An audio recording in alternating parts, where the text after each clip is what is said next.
Links. Video embed. Hey. There's more. What is your biggest pet peeve? What are you answering questions for? A vehicle without a muffin button. Where's the muffin button? Add an activity. You could be a character out of any novel. Who would you be? Add a URL. What's the name of your first pet? What is the first musical instrument you learned to play? I think I know exactly what that went.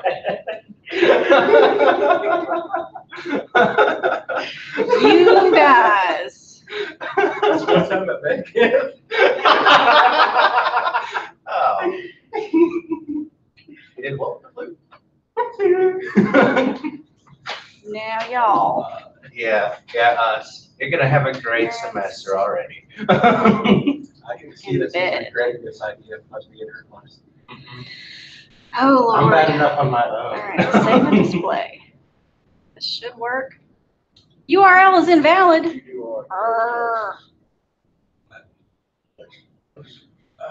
Here's your text. Yep. Oh my God, I'm in there right now and I'm about to like die slowly. Like, It gets P letters. Oh my God, you have what's the name? You something to eat? No, I The old had, man. LaFone. I didn't have a no for elementary certificate. Oh my I God. had, a brought you on one and Jesus. I really almost fell asleep today. He's horrible. He is. I had him. Hey, there it is. And I'm currently taking him. All right. Hey, guys. We're live. We are for real live. All right. It's amazing. It is amazing. It's a race. It's it's a race. It's amazing. Amazing. So you know what that means, right? Corn. That means we're actually going to have a lecture today. Yeah, what that means is rum. Rum? Rum. You don't want corn. Okay. Why is the rum always gone? After class, I'll tell you what this is, and it's from Tim and Eric's Mexican or whatever. Yeah. It is questionable at best. Tim and Eric, amazing show. Good job. Good job. Okay. So first off, I want to just give you guys a heads up. I'm having some crazy allergy eye thing. Yeah, and so if it looks like I'm crying, I'm okay. Because, If I start, well, If she starts crying, it's because she looked at you. and the thing is, like, if one of my eyes starts closing, I'm not having a stroke. Like, or if I start winking at you, not trying to pick you up, just having a weird eye thing. All right. So first of all, hopefully you guys have taken enough psychology classes now. Put my glasses on so I can see you. That you know what psychology is. But I'm going to make you give me a definition. I don't believe it. What is psychology? study of cognitive thought. No. What Dr. Lowe's was saying, said psychology was a course for people that couldn't learn anything else. He leaves and he's still Will you not haunting me. bring his name Oh, up today? Yeah, right? Yeah. Let's leave him out of it. So come on. I know you guys have had. It's a study of human behavior in multiple fields such as cognitive behavior, developmental behavior, other behaviors that I can't remember. You are making it way too complicated. But I'm good at that. So first, I'm going to correct you. It is not just human behavior. It is all behavior. But basically, we're talking about behavior, and depending on how you want to look at it, either the mind, the brain, mental processes, Development, which is mental processes. which is mental processes. So it's about behavior and what's going on in your old noodle. There it is. All right, so then what about cognition? What is that? Is the way that you think about things in general, not in general, but like the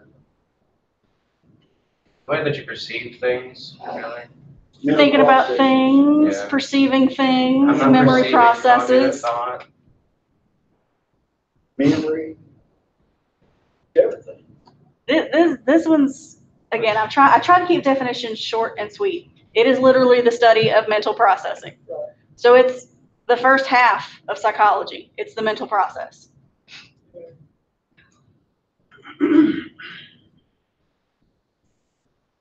So examples. Attending, and by attending, I don't mean showing up. I mean paying attention to something.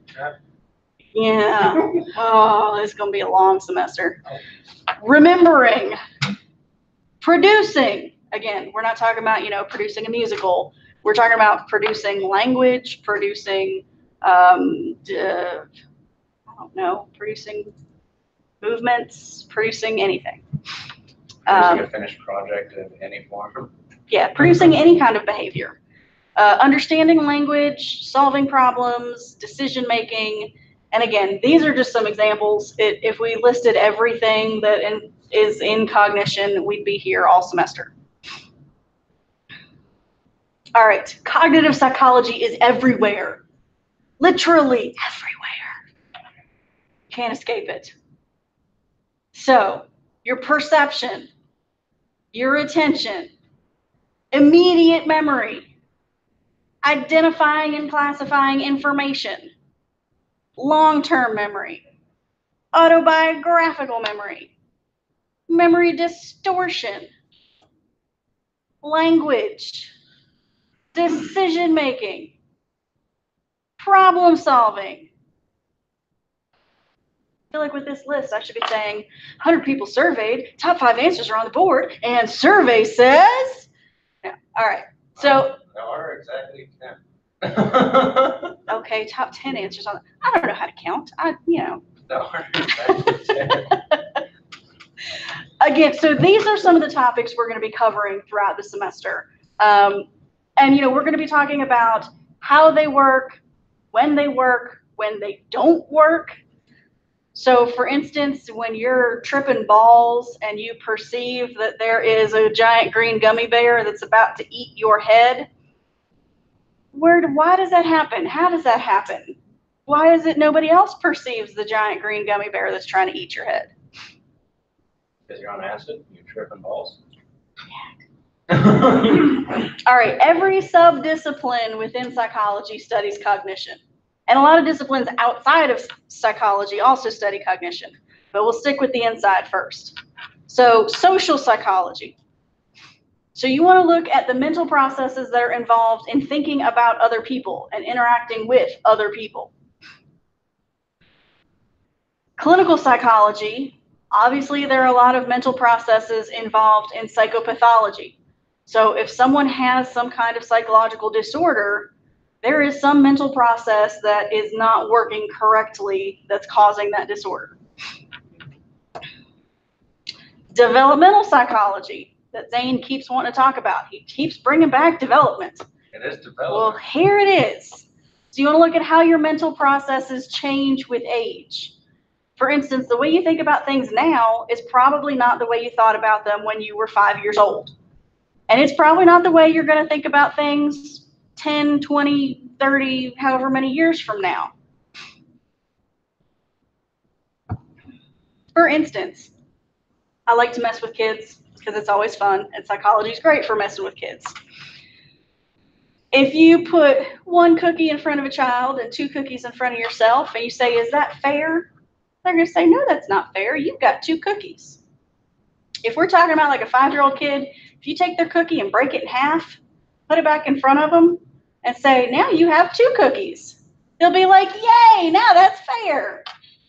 That's evil, it's mean, but that's the way they think of things. They just think, okay, now I've got 1 too. They don't think about the fact that you just took 1 cookie and broke it in half. And so your processes, your mental processes and thinking and reasoning abilities change as you get older.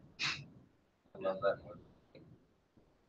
I actually have a video of somebody doing that, and it cracks me up. Because the kid's so happy. He's like, yeah, that's fair. And I'm like, she just broke your cookie. At the same time, my niece is 4. She has got her pink cup. And she's got to drink out of her pink cup. If you give her a drink in a blue cup, she's not going to drink it. It's not the same. It's not good enough because it's not in the pink cup. Whereas, we all as adults, we're like, it's a cup. Doesn't matter if it's blue, pink, green, whatever. It's all going to taste the same. not to her. All right, neuropsychology or neuroscience, you look at the association between mental processes and actual brain activity and brain function.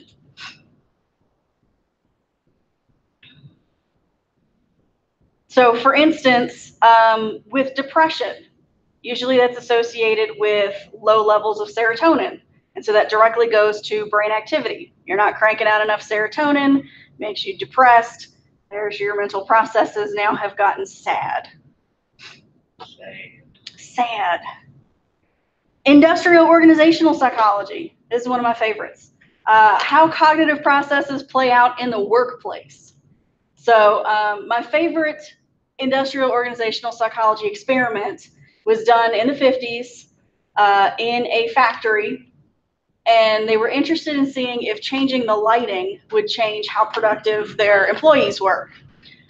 So at first they start, changing out light bulbs for brighter bulbs, and they really light the place up.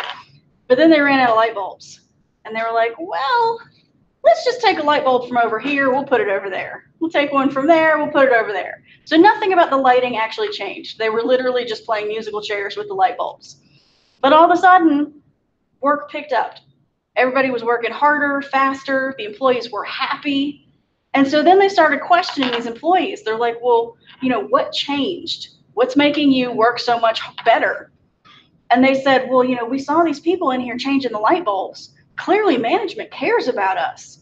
And so we're going to do our best job for management because they've got our backs. They're looking out for us. Realistically, management didn't do shit. But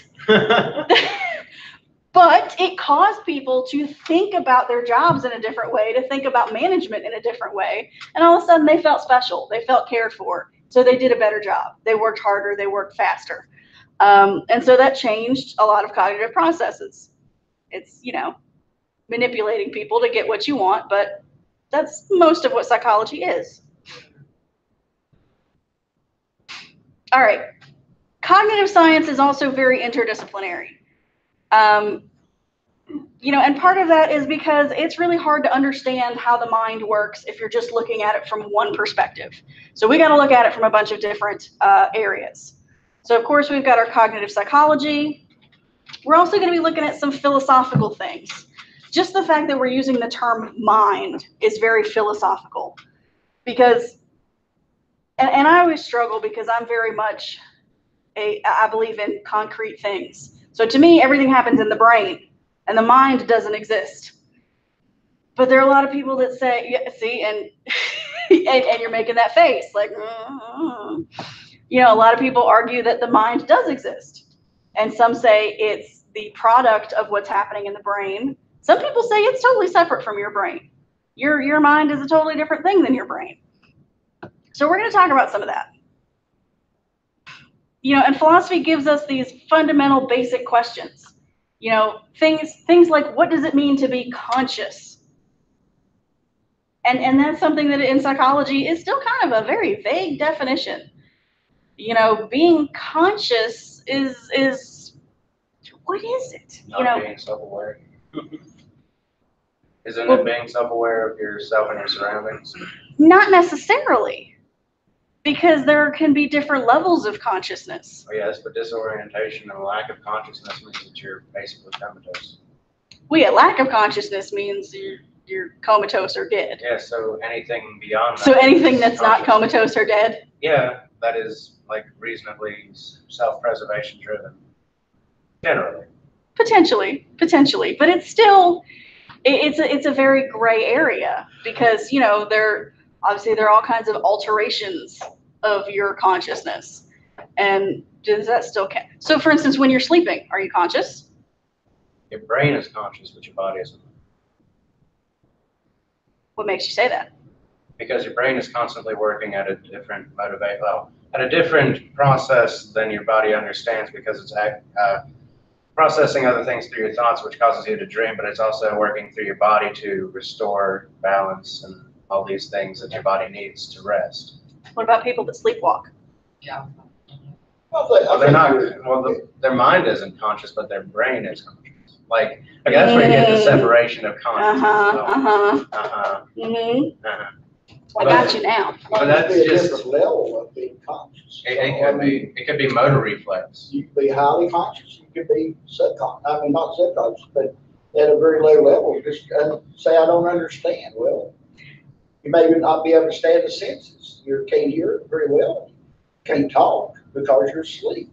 But that doesn't mean that if you hear a sound that you want to jump up, Exactly. wake up. So something has to shake your level of understanding. And I guess that's what it would be. It would be just purely a level of understanding. And that's, Also, it could be a sense of, at the point of, that consciousness is not aware because the perception that your brain uses is being driven. Like the perception of everything around you, when you're sleepwalking, you don't perceive anything. You just do it through sheer memory and reflex. And like when somebody doesn't run into something, that could just be because it wasn't there before, so they can move in that motion. But if you set something in front of somebody who's sleepwalking, they're likely to hit it.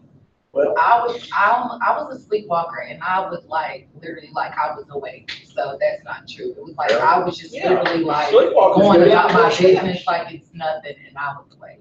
there are people that sleep drive Yeah. and do it successfully. Like they'll drive around the neighborhood and then come back. well, when I was working, I would leave Beckley or Charleston and end up in Bluefield, and I don't remember. That's what I'm saying. Have you ever been driving I and was be in like, a oh my trance. God, how did I not Highway brake? trance. How did I not brake? I haven't been paying attention and you're driving perfectly fine. Yeah. You're zoned out. I went through a period, a very short period, where I was extremely stressed out and I started sleep eating. I literally, and the only reason I knew this happened is because one morning I woke up with an empty bag of Cheetos on my chest with my hand in it. And like literally like my whole bed, my face, everything's just covered in Cheeto dust. I had no recollection of going and getting the bag of Cheetos, bringing it back to bed. I didn't remember eating them. And I was like, man, I missed out on the best part. Like I missed out on actually enjoying the Cheetos. But man, I ate that whole bag. No recollection of doing it at all. But when you were doing it, though, you may really have been enjoying it. I might have been enjoying it at the time. You remember enjoying it. Exactly. And so there are so many different levels of consciousness, it becomes very difficult to define. Because it's like in all of these situations, you're conscious to some extent, even if you're not necessarily aware. And that's where we talk about, through this class, we're going to talk about different levels of consciousness, and how, your behavior can change depending on what level you're in. All right, neuroscience. We're going to look at relationships between the mind and the brain. And that's going to get real complicated, so we're going to keep moving. We're even going to talk a little bit about some robots. Robots. Did you see the thing where they artificially intelligence, they placed an artificial intelligence that was basically a sociopath into a robot? Wait, that- What? They did that, and then the next thing below that was like, why would you even do this? Why would you do that? Yeah, no, I didn't hear about that. I believe they did, yeah. We do have a couple of videos that we're going to watch because they have, it's still, in its infant stages, but they have managed to place some level of intelligence into robots. Yes. So we're going to talk about some of that. And I mean, obviously you have to understand how thought processes work in order to be able to put them into something else. So that's a huge part of cognitive science. All right, linguistics. We're going to talk about how you learn language, how you use language, how using different languages can actually change the way that you think about things, and what it tells us about how our mind works. Anthropology looks at the mind through the lens of culture. So how does your culture affect your thinking processes, your judgments and decision making? And how does that change if you change your culture? So that's just an adorable little graphic putting all these things together. A little unnecessary. All right, so we're going to talk a bit of history. I'm gonna put on my Dr. Montague hat for a minute here. I'm not good at. You know, I have to say, since I sprained my ankle over the summer and I've still got a little bit of a limp, I kind of walk like he does. But I keep saying I've graduated from a limp to a swagger now. Now I'm just a little, yeah, anyway. Leave that alone. All right. So we have a very specific date when cognitive psychology was born. And it is September 11th, 1956. How can we have such a specific date? Isn't it odd that it's 9/11? It I is. saw it the other day. It's unfortunate. Isn't that something?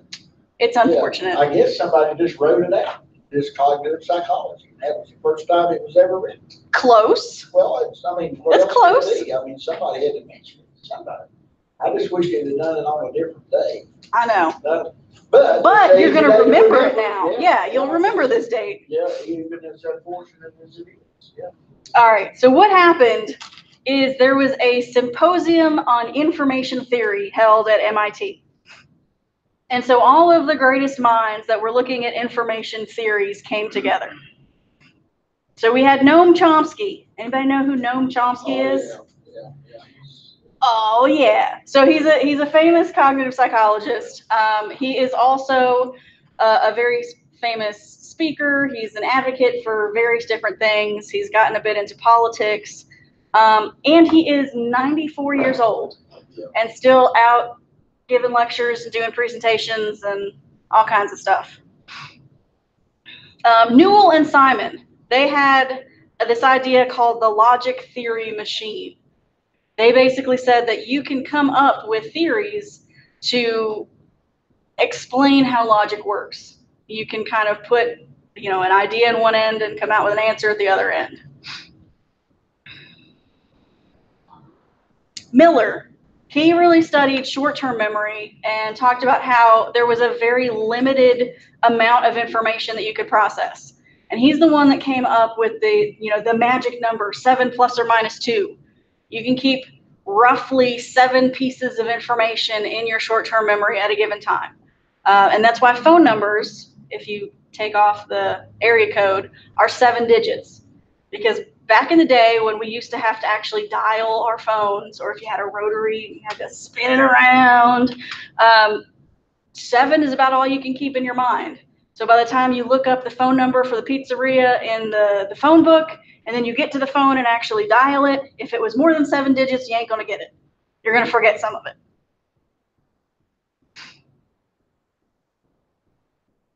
All right, so in this meeting, they really started talking about how what they were discussing was even more than just information theory could explain. By, you know, information theory focused a lot more on, you know, mechanical things, more on robotics type things. And they looked at people as being very mechanical. And they started discussing it and they said, well, you know, people are a little bit more than that. And we really need to look at this from a different perspective. And so this is where I said, you know, writing it down, that's kind of what it is. They kind of decided, okay, we need a whole new science to talk about this. Excuse me. Thank you. And so they really just kind of declared, like, we are creating cognitive psychology today. and that's why it has a very specific date. All right. A lot of cognitive psychology has stemmed from computer metaphors. You know, we look at the human brain as functioning in a similar way to computers. So on the most basic level, humans are symbol manipulators, meaning information comes in, we have to translate that information into some kind of, you know, thing that our brain can work with. Then we have to encode it, put it somewhere, store it somewhere. And then when you want to remember it, we got to find it again. You got to be able to retrieve it, bring it back up. And so if you think about it, that's very much how a computer works. You put information into it, it encodes it into a, you know, whatever it needs to do to save it. It saves it to a particular location. When you come back to it and you're like, ah, crap, I need that file about giraffes. You retrieve it, and there it is. And that's very much how our memory systems work. All right, so the data that humans work with are representations that are from information that we're taking in. So a lot of times it's going to be something you're pulling from the environment. So it's going to be some kind of sensory information, whether it's something, it's see, smell, touch, hear, taste, whatever. And then, of course, you're going to have your internal processes, your problem solving, your judgment making, all the things that the inside words, not the outside words. And so basically, human thought is characterized as all of these interrelated capacities. We have the ability to see, hear, smell, taste, touch, think, judge, manipulate, and all of these processes affect each other. So for instance, all right, let's say I got my cup here. Now this is my coffee cup, and you guys probably know that. You've seen me walk around with it enough. There is always coffee in this cup. Now if my husband decided he wanted to play a trick on me, and he took my cup when I wasn't looking, and he put, what are we gonna say? All right, let's just say he put water in it. And I come over and I pick up the cup. I'm gonna be expecting coffee, right?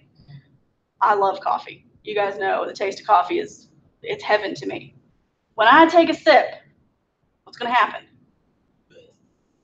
Yeah, I'm probably gonna spit it out. I'll be like, oh, that is disgusting. Well, it's just water. I drink water all the time. I like water. Water's good. But because I was expecting coffee, my whole way of experiencing that has now changed. Because I think it's going to be coffee. Oh, it's disgusting.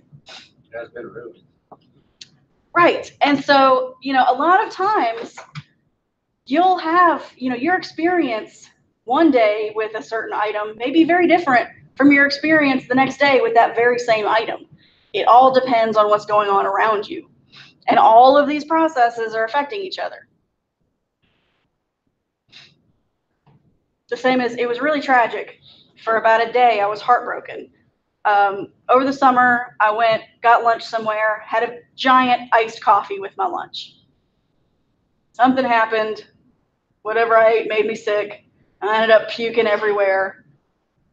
And I puked up that whole giant coffee.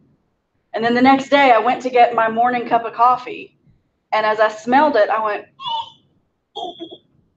And it was that experience of throwing up coffee suddenly made me feel really sick. And I was like, oh God, I'm gonna hate coffee now. This is terrible.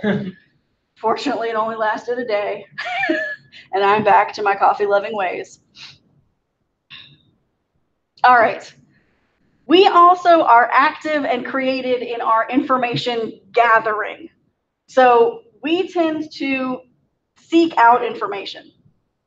And I'm not necessarily talking about, academic information, but you seek out things like, oh, what's the temperature outside? Or, you think you smell something, and so you start sniffing. And you're like, what is that? Fried chicken? I'm going to get some fried chicken. There's always information that we are trying to gather for some purpose. And so we're not just passively reacting to our environment. We are very active in affecting our environment. Now, here's where things get a little bit iffy. Because if we're going with a computer metaphor, then you would assume that cognitive processing is serial. Now, we're not talking about Captain Crunch. We're talking about serial as in things happen one after another after another. They don't happen at the same time. Now, in your brain, in your mind, however you want to think about it, is it one thing happening after another? Do you only have one thought processes? Words are not good today. Do you only have one thought process at a time? No. I'm betting. I think you do. You think you do? Well, I play golf, and I can't think but at one thing at one time, like putting or hitting a driver. I've tried to think. One thing at a time? I've tried to think. I can switch back and forth real quick, but I can't think of three things at one time. I wish I could. I could think 1, 2, 3, but I still just at one time it's one, next time it's two, next time it's three. Now, are you thinking about that while you're making your hand motions? Well, what I'm saying is, Well, I mean, that's the same thing. I'm like, what, doing anything and doing Well, another thing while you're talking I'm not, is a thought process. yeah, but at the same time, our behavior has really, I mean, I can stand here and do this, but as I'm thinking, a thought process now. I'm not thinking about moving my hand at all. That's just a natural thing that I do. Then Like if walking, I don't think about walking, but I'm walking. If you play golf enough, you'll not think about how you're hitting the ball. Oh, It's well, natural. God love y'all. That's what I'm saying. That's true. I That would is. be my coach. No, it is though. I'm like, if you hit that golf ball 7 Smoke billion that ball. times, Yeah. you're gonna Well, know how to hit the golf. well, they say that you have to have one thought in golf, regardless of what it is. It's either taking the club back, bringing it back, standing on your right side, standing on your left side, but to have one thought. I've tried to think of 2 or 3 things. In fact, I've tried to think about looking at the ball when I hit it. Well, if I gave you a nickel for every time that I tried to look at the ball and didn't, you would be a rich person at a beach somewhere in a condo.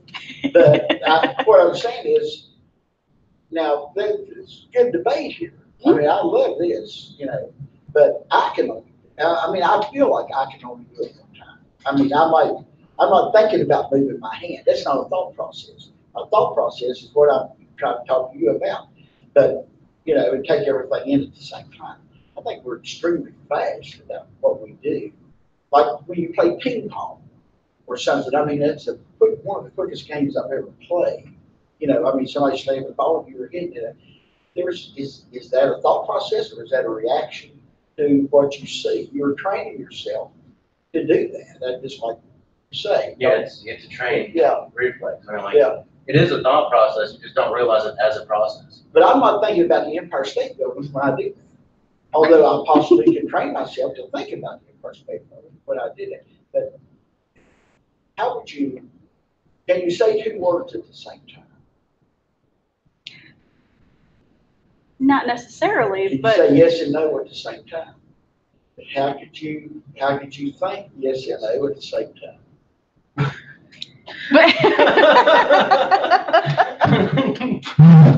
part of that is simply due to the function of speech. Speech is not built that way And to that's say what I'm multiple saying. things at once. Now you can initiate yes and no by saying yes. Well, and I worked with a fellow that had a tick and he did this all the time. He Mhm. only had one eye, so he trained himself to look out of this one eye at a bigger perspective. So he was kind of So he would do scanning. this all the time. Yeah. They say, "How you feel today?" He'd say, "Oh, I'm having a great day." And they say, "Well, do you feel good?" He said, "Oh, certainly." But he's shaking his head no the whole Right. time, and people thought he was crazy. But he wasn't. Sure, But you couldn't tell he only had one eye. sure. But what do you think? I Would mean, it be an tell us something. I mean, we're here. No, this is the fun part. Well, Consider I in the know, but multitasking ability, like some people have the ability to multitask greater number of things than others. Like But for that's my why they job, I have to multitask. multitask with like thousands of things at one time, especially when you're driving, with lights and sirens and stuff, because you're not just driving, because you're also communicating, you're also making sure the lights are all, green and, or flashing the right way. You're also scanning for the view of different vehicles, pedestrians and stuff like that. And you're also listening behind you for anything changing. Right. So what are you saying? I mean, come on. Like with Are you multitasking, saying there's more, you can think of 2 things at one time? I believe you Or you can. just can train yourself I think to you just can. go in and like play a ping pong? I believe you can train yourself to have multiple thought processes at once. It just takes time. Some people are more apt to do it, and some people are not more apt to do that. Is there an answer to this? Not a direct answer. Psychology is never. So that's absolutely right. There is no one answer to this. This is an ongoing debate because some people say that no, it's just that you are switching from one task to another and you do it very quickly. You do it so quickly that you don't notice that you're going back and forth between 2 different tasks. Other people argue that, yeah, you can multitask and you can train yourself to multitask. Usually you have to be trained. It has to be things that you can do automatically. If you've ever tried to, do 2 things that you're not good at the same, give me one thing to do that I'm not good at, forget it. I tried for a long time, I tried to learn how to play guitar. Well, you got to do one thing with this hand, you got to do something else with this hand. And my brain could never, I tried strumming, and I'm swinging the guitar around. I mean, it was tragic. I mean, well, that's like a person who's like singing and playing the piano. Obviously, they have to be thinking about what they're doing and to do what they're doing at the same time. Right. But they don't know that they're thinking about it, obviously. But obviously, you have to be thinking like, sing the note, play the piano. That's what I'm saying. But that takes a lot of training. Yeah, it takes a lot of training and Train practice. yourself to walk. Little baby can train himself to crawl at the same time crying. Absolutely. Is he thinking about crying or is he thinking about crawling? But I've seen a baby go across the floor just like crazy, crying or laughing, whatever. I guess laughing. Sure. Crying. But is that the thought that we're having? Are we actually having a thought? What do you? Well, and so here's another question. I realize a lot of people nowadays don't take, pen and paper notes like we used to. But, Robbie I appreciate that. Yeah. But when you're doing that, you're writing something down, and at the same time, you're listening to what the professor is saying. They've already moved on from what you're writing. I can't do it. I mean, he can do it. I can't See- do it all over the place. Because I've been trying to write down. I'm missing what he's saying. And some of that depends on the person. It depends on how much training you've had. No. If you've had a lot of classes that you've had to do that, you've had a lot of Monte classes where he talks 8,000 miles a minute. Harrison. At Harrison, you're trying to understand what he's saying, write down your notes, not false. Exactly. Three things going on. That can write notes real fast. That little guy, Oh. Casey. Boy, I'm telling you. Yes. Nice. This is him. Yeah, really. Uh-huh. Yeah. The entire time it's what's that professor saying. Oh, It's yeah, like, yeah. I mean, that guy's And unbelievable. Okay, but what you were talking about, a child crawling and crying and laughing or whatever. Now, to begin with, that child is not going to be able to do those things at the same time. They have to focus really hard, like even just rolling over. They're just going to be like focused. And then like whenever they're a toddler or a year and whatever years old, start walking, they aren't really doing anything except holding onto something and left foot, right, left foot. And now we're at our age, we can be doing 4 things, texting, talking, and walking at the same time. I have trouble with that. I mean, that's for instance, that's like you holding a conversation while you're walking down the steps with somebody. You're doing more than one thing at a What time. we intend to do is we're intending to go somewhere. We thought, I've got to go over there. Well, we're physically going over there. But in your We're head, not you gotta physically remember how to thinking go down about the going over steps. there. You It's gotta just make a sure matter not of- to Just run. remember, don't walk down the steps. You gotta go here, you gotta go there. The directions in your head, but you have to think about how you're doing it. What's that about? You got it, where we have. there's a sensor on the light. Oh, God Almighty, don't tell Appalachian Park that, they will tear a kid off in a heartbeat. The lights ain't on, boy. They- That's for instance, like right now, you're talking, you're moving your head. Right, I understand. Well, I mean, And the it's a thing good- is- it's a good thought. Sometimes the basic thoughts are the best thoughts. Look at If you any, can think of 3 basic thoughts at one time, Well, they can do it that's the what I'm same saying. thing. I mean, this is a very basic thing that we're thinking about. look at any parent. I mean, that's what I always think. April, you're like, oh yeah, Have you ever smoked? Oh, constantly. Okay. Ever since I was Like, have you ever drove and smoked? I've drove and smoked, of course, everybody You're has. doing 2 things at once. But I'm not thinking about smoking and I'm not thinking. Doesn't matter if you're thinking about it. That's just very cognitive, you just perception of understanding that you're doing something because you become conditioned to do it. So you had to train yourself in order to figure out why or how Yeah. to do it. Oh, that's what I'm Especially saying. whenever you're I didn't trying think to about That's it. why, that's coming back to the thing I said about, if you hit that golf ball 7 billion times, I promise you're gonna be able to do it. Well, I was hoping you were right. I still don't think that is. Well, But I mean, if you look at a parent, they can be doing 20 things at one time. They're washing the dishes at the same time they're listening to what that kid's doing. They might be answering a question that the other kid's asking. At the same time, they're, using their foot to mop up the water on the floor. I'm married to an Italian and they have a big dinner.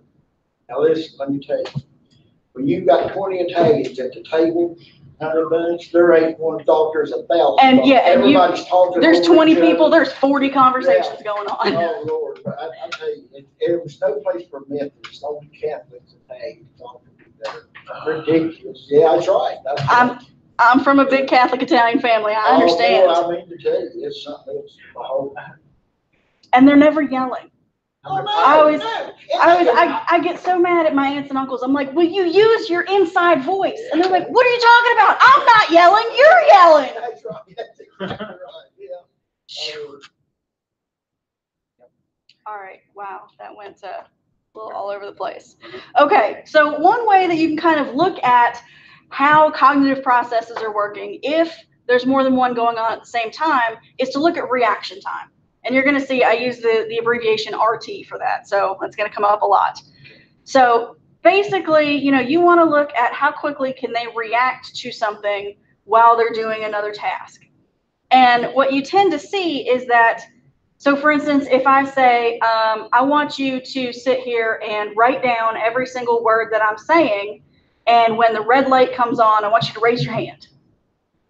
Well, if you're sitting and writing down everything I'm saying, it's going to take you a little bit longer to raise your hand to that red light than if you weren't writing anything and you were just staring, just waiting for the light.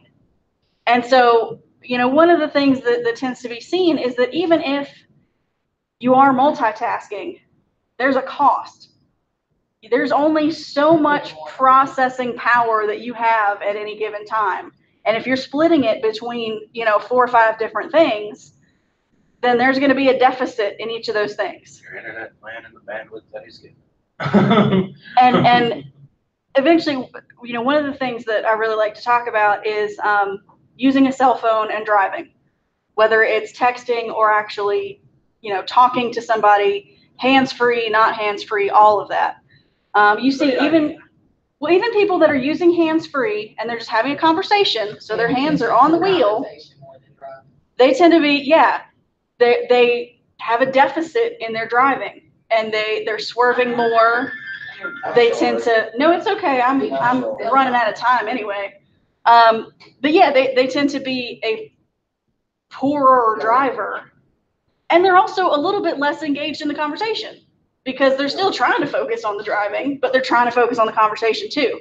And I see this all the time with my husband when he's playing video games. I ask him a question and he doesn't say anything.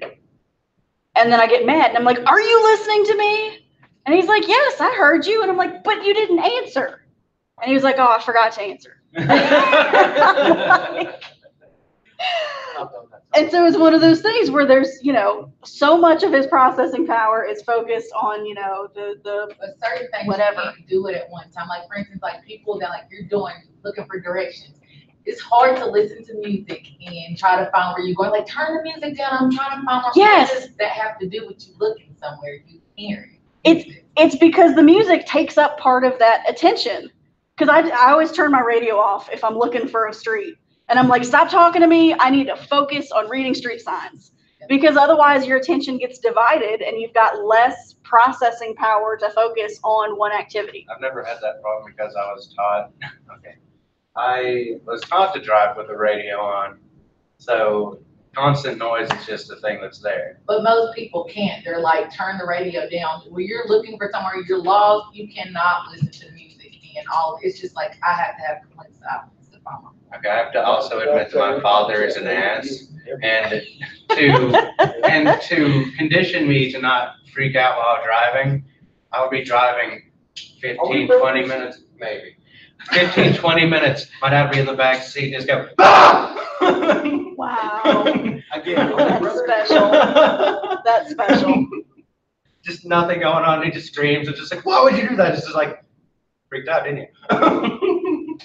See, and my dad taught me how to drive with the crappiest, worst clutch in the world. The clutch was just destroyed. And he was like, it's all right, because you were going to destroy it anyway. But now if I get in a car that actually has a good clutch, I can't drive it. I'm like, what do you mean? No, it doesn't work out well. That's why I am still driving my old, crappy, busted car, because that clutch is beat to death. Yeah. Anyway, we are beyond time. Let me apologize for the call out. Oh, you're fine. I didn't mean that to happen. We're very casual in here, if you couldn't tell. Hey, I need to get the key for the online stuff. Okay. The key. I have it should somewhere. be on the email. I can bring that up real quick. See, I didn't see the email. The only email I saw was the one that panicked my whole life. I think I may have added you later, so you may have not have gotten the email. So, Oh, that's what he told me, yeah. Institution Oh, posture, yeah, I had this institution test. cognitive. Yeah, I didn't get that. That's You got it. maps. If you have not done so already, Oh, yeah, I didn't get that one. Remember, I was like, what room is it in? I asked 1,000 questions. And he about more. And I